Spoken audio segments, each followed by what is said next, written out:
Hello everyone, today you have joined the DT Creative Elk YouTube channel.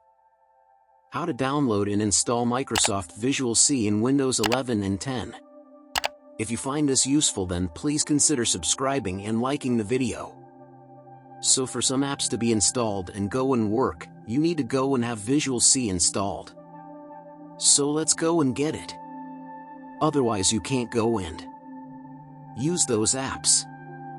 Go and get started. Go and open up a web browser, and what you don't want to do is go and type in Microsoft Visual C++ like so, and what you want to do is come to this site here, Microsoft Learn.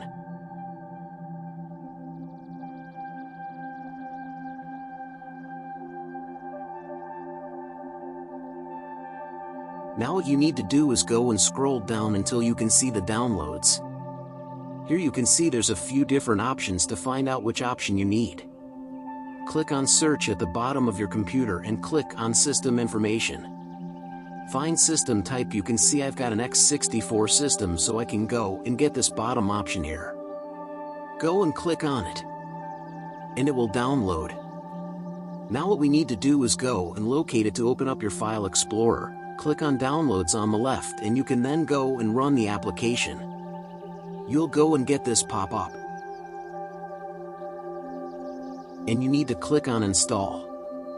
You have to go and give IT security access, and it's now going to go and start.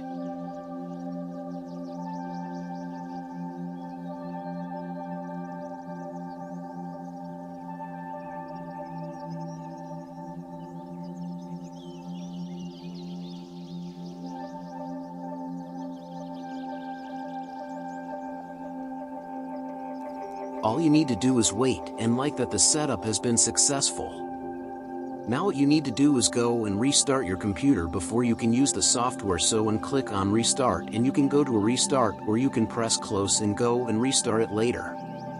And after you're going to restart your computer, it will be successfully installed, and you can then go and install the app you're trying to install or do whatever, which is why you wanted Microsoft Visual C on your system.